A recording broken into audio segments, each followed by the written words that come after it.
What's going on, guys? It's Mr. Golden Sports, so welcome to my brand new series, Madden 13 Tips and Tricks, where I'm going to show you guys just a couple of beginner things in case you guys don't know, to help you step your game up offensively and defensively. Just a couple of minor things that you guys may not know. And the first thing that I want to show you guys is individual defensive pre-snap coverages. Now, if you have somebody who likes to just go to a certain side of the field and he is killing you all game with it, right here you see a regular man-to-man, and this is on all Madden. Notice the A receiver in the slot. He is doing a simple zig route towards the outside. Now, when you make no adjustment whatsoever and a regular covered two-man under, he is going to destroy that. Now, notice that is on Asamoah. That is one of the best cornerbacks in the league. Again, we show you no pre-snap adjustments whatsoever. We just call the play like it is. And this guy is killing you with this route. Every time you hold him to a third down, he is going to the same play and you can't stop it. Again, we show you no snap adjustments. He was open, but he ended up dropping after traffic. Now, this is how you can stop him from doing that when you know he's going to go to a certain side of the field. Now, all you need to do is bring up your quick links. Now, this is Y on your controller or up on your D-pad. Now, I use my D-pad, so I hit up and notice the option menu that we have. You know, we have lots of different options, but we want to focus on the A button for individual coverages. This gives us the ability to make a pre-snap adjustment for any receiver we want. Now, this right here, once you hit the A button, it brings up all eligible receivers on the field. So, what you want to do is select that one receiver you know he's going to. Like, if he has the Lions, select Calvin Johnson. If he has the Texans, select Andre Johnson. You know, select the guys you know he's going to, because he's been doing it all game. Now, we select Ogletree and we get options. Our 4 options are back off. Now, this is to back up to give us more room.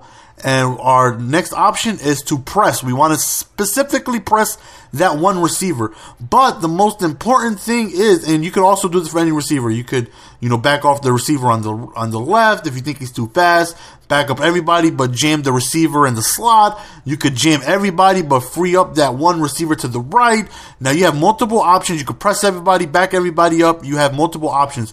But back to the original play, we know he's doing this zig route. We know for sure this is what he's going to do because he killed us with it the last couple drives. This is his go-to play. So this time we're going to shade to the right. Now this lets the cornerback get a pre-snap adjustment to cover the inside of the right field. So, as soon as the ball is hiked, he is going to position himself to prevent Ogletree from going to the right. Now, notice the same play, but this time we shade to the right. Now, this is the exact same zig route that he got beat 3 times in a row. But this time, he covers it, he's in position, and he swats it down because we knew he was going towards the right. Again, same thing. We're going to shade to the right. We're going to bring up our quick links, individual coverages, select the receiver that we want, and then we're going to shade towards the right. This time, again, nothing there. It gets swatted down. Now, this is good when somebody's continuously beating you with one play over a specific side of the field. Now, let's look at an inside slant. Let's say he's killing you with this inside slant, man-to-man. You can't do nothing about it. He's getting free every single time. Well, now that we know he likes to go to the left, we are going to shade our cornerback towards the left so he puts himself in position to cut off that slant. So again, we're going to quick links. We're going to select that specific receiver. We're going to have our cornerback shade to the left. And this time, absolutely nothing. He gets picked off because we had our guy pre-snap adjust for that side of the field. Now that right there is something huge. I hope that right there can help some of you guys out if you guys didn't know that already. Now, something else if you guys may not want to do, like let's say you want to press coverage. Let's say you want to press coverage, right? Now I'm going to just put the safety over here just so I can show you how bad this is of an idea if you have a dominant press breaker on the other side of the team. Now that's a bad throw by Roma, but let's take a look at the replay. Notice that Bryant was barely jammed because he has a break press that is extremely high. That is somebody you do not want to press, because if he breaks it, and which most likely he will, he will about 8 times out of 10. He's going to break it. He's going to end up wide open just like that. So what you want to do is, let's say the other 2 receivers aren't good. Like, again, let's say you're matching up with the Lions. You don't want to press Johnson, but the other 2 receivers, they're not as fast, they're not as strong. So you can jam them. They're not going to break the line as quick. So we're going to jam the entire field, except we're going to individual coverage, and we're going to back off of Bryant. This time, there's no press for him to break, and the receiver is in good position to go ahead and make a play. Notice, he's jammed on the left. He's right up there, step on him, jam on the right. And this time, he's not going to be jammed, so Dez Bryant is not going to get that huge gap that he did before. The cornerback plays the defense. He releases him towards the safety because he knows he has over-the-top help, and that is shut down this time. And that's what you want to do if you guys have a blitz coming, and you want to jam the receiver's butt. He has a dominant receiver that you can't jam. That's very good. Now, the next tip is, I get a lot, is that how do you manually reroute your receiver during the play? Now, this right here is something very simple. Once you're in mid-play, once the ball is snapped, it's going to only do it to the closest receiver towards you. You hold the left trigger and you reroute him with the right joystick. On the PlayStation side, L2, and the right thumbstick, you remove it, and you can have him go any way you want. Again, this only works for the closest receiver towards the quarterback. Notice A is the closest, I can move him. Now it's X, I can move him to the right. Now it's A, I can move him to the left, right, up, down, even towards the slant. If you put it at 10 o'clock or 2 o'clock, he's going to do a sharp slant. So you're able to control the closest receiver towards you, and you can reroute him. Notice why. Have him go on the right slant, have him go on the left slant. This is very, very effective if you have a broken play and nobody's open and you're having trouble finding somebody and there's a lot of coverage to the right, but towards the left is wide open. Simply hold the left trigger, reroute him towards the right, and he is going to move wherever you want him to. Again, this is only the closest receiver towards the quarterback. Now, that right there is very important. Now, the last tip of the day that we have, which I think is extremely important that they allowed in Madden 2013, is they give you the ability. Now, shout out goes to Addy Cars because he actually told me this. I did not know. So, shout out goes to Addy Cars for this.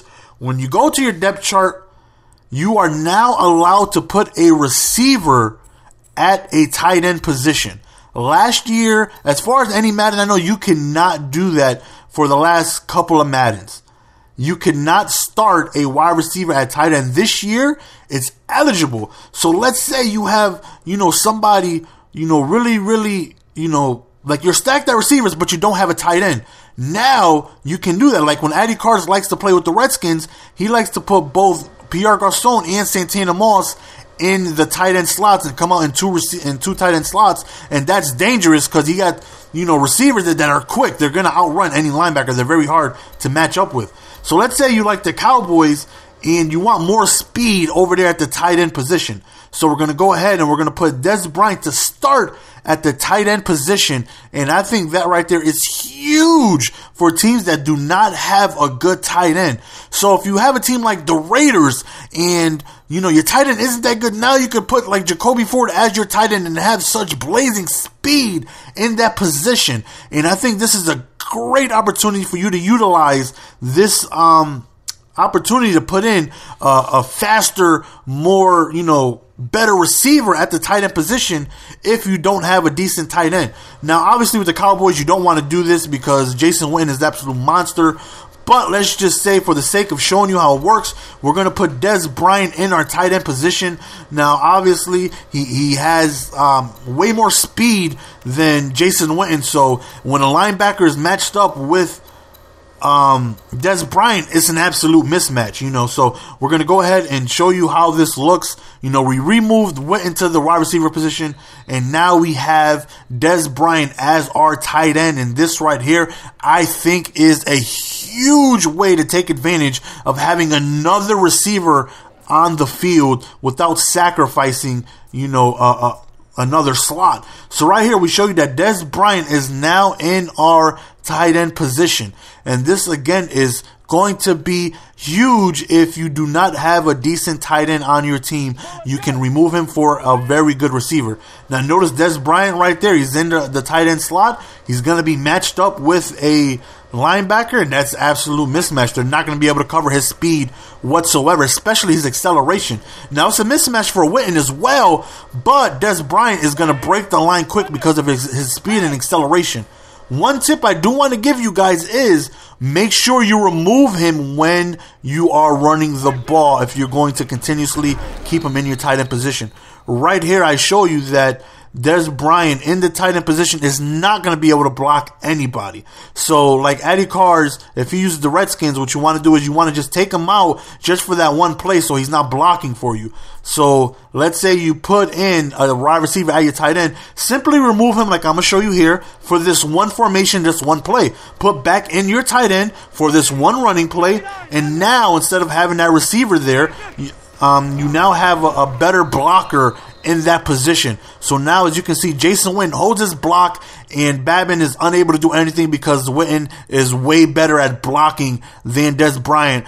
But Dez Bryant is still in the tight end position, so any other formation, he is going to be there. And I really hope you guys enjoyed it, and I really would like a form to start in the comment section. For all you advanced guys that knew all this already, if anybody has some questions, let's go ahead and help each other out. Let's get some questions answered. If you guys have any questions and some of you guys know the answers, let's go ahead and answer it. Let's all help each other get better at this game. I'm going to be doing this weekly, and this is episode 1 of Madden 13 Tips and Tricks. I hope you guys learned something new. If you didn't, hopefully just read the comments. Maybe somebody can tell you something new that you didn't already, or maybe you can actually help somebody that needed help. As always, it's your boy Mr. Golden Sports signing out. Don't forget to follow me on Twitter if you don't already. I'm out. Peace.